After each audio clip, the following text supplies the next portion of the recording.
Hello, I want to share a topic today that has been on my mind a lot in the last few weeks as we close up this year. It's almost the end of 2018, and I have a lot of things that have been going through my mind as I prepare for yet another year in review, which I'll be sharing publicly with you on my blog, laconteconsulting.com/blog. As an intro, I'm Grace LaConte. I'm the founder of a consulting company called LaConte Consulting, and I'm based on the West Coast in Vancouver, Washington. But I serve physicians and healthcare practitioners around the country and the world who have a practice that they want to scale. They want to grow it larger, they want to be more effective and efficient with their time, and eventually they want to phase themselves out of daily work and find ways to make money in residual income. So I consult with these practitioners and I help them to find creative ways to evaluate their profit margins and to make the most of their time so that they can find a work-life balance. Sometimes I come across topics that I think would be interesting to other business owners or to wannabe entrepreneurs. If you are interested in becoming an entrepreneur, you'd like to start your own business, some of these topics that I write about may be helpful to you. So one of the ways that I recommend every business owner consider doing is called a year in review. It's very simple. It's just a list or a grouping of thoughts that reflect on the past year. And it's very helpful for business owners because it gives you a chance to evaluate the qualitative and quantitative aspects of your year. So quantitative would be the specific measurable goals, the ways that you have increased profit or decreased, the number of times you did things, the number of customers you worked with, the amount of time that you spent on different projects. You could really number this in any way you want, and that's what makes this such a very flexible tool because it can be used by any business no matter what you do or how you provide services or products. But the qualitative aspect is what I want to talk about today.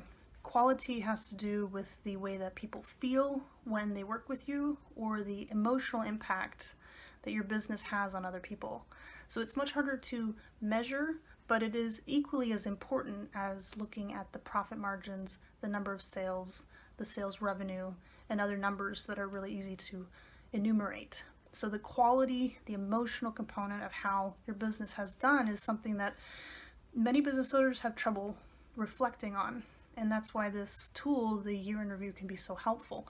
So what I wanted to share today is that sometimes you have a year that really stinks. Maybe for you, 2018 is just the year that you're like, I'm ending this year and I'm moving on to the next one. I can't wait until this year's over. 2019 can't come soon enough. Or no matter when you're listening to this, next year it'll be different and I just want to close the door behind this current year. That may be how you're feeling right now. So I'd like to just reflect on that idea for a moment because I think that sometimes, even when things don't go as planned, or you've had a lot of disappointments, or you feel like your year has been a complete failure, putting a label on an entire year with that kind of thought process is very limiting because it doesn't allow you to reflect on all the things that did go well, all the ways that you have grown, all the things that you learned, all the ways that you benefited other people, that your business has improved, that you've made a difference in the lives of others, that you've produced outcomes. You're not able to reflect on that if you say that the whole year was a dismal failure and you're glad it's over. So even if you see the year as a whole as having a lot of negative things that happened, you didn't meet your sales targets, you took a lot of time off, as I did this year, I had a lot of family situations that took me away from being able to focus on my business, and that's not how I planned this year to go.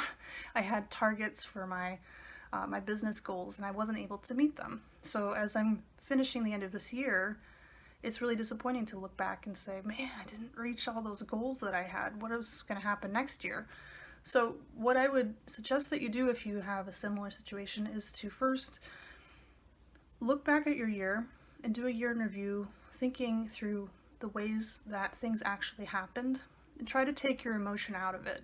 Try to consider just the logic of what occurred, as if you're someone else. It's helpful to kind of be an objective observer.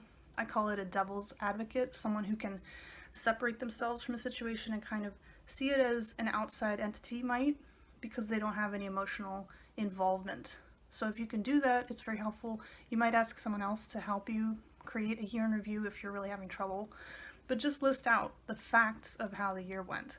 And once you do that, consider that accepting the ways you didn't meet the mark is really crucial. Even if it's very emotionally difficult, it's very, very important that you accept that you didn't reach those goals.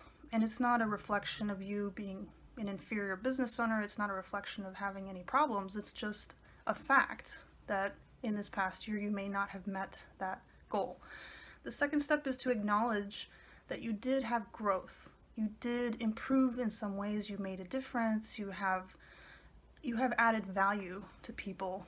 Maybe it wasn't in the way that you planned last year, but there's still something of benefit that you were able to provide.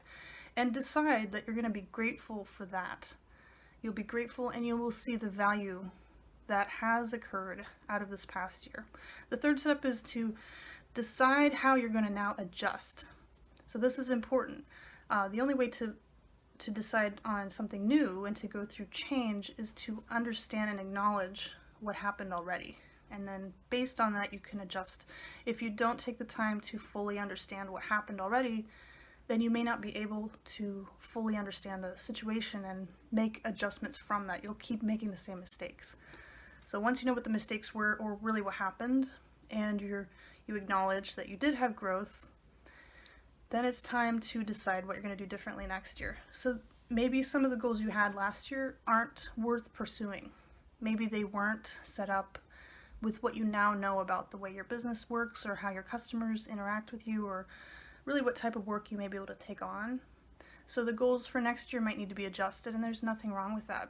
Goals are not set in stone. They can be adjusted as your needs change. And finally, the fourth step is, once you've made a decision to change, you have to make a plan. You have to have some sort of specific and measurable and actionable goals that you have for the next year. And then check in every month. Make sure that you're on the path to reaching those goals. And as things change in your business, you may have more trouble like you did in the past year.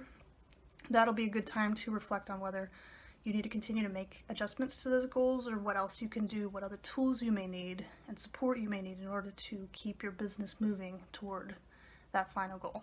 So I hope this has been helpful. If you've had a rough year, I commiserate. I completely understand, because some years just feel crummy and other years might feel like it was a hole-in-one, like it was a huge success. So no matter what your year was like, I hope that this is a helpful tool that you can use to do a year in review, and then be gracious to yourself. My name is Grace, and sometimes it's important to be thankful and gracious with yourself. And consider that you have done a lot of growth, even if it doesn't look like it from the outside. So for more information about how to do these kinds of tools, you can check out my website, laconticonsulting.com. You can leave a comment below if you have something to contribute to the discussion, and subscribe if you like videos like these.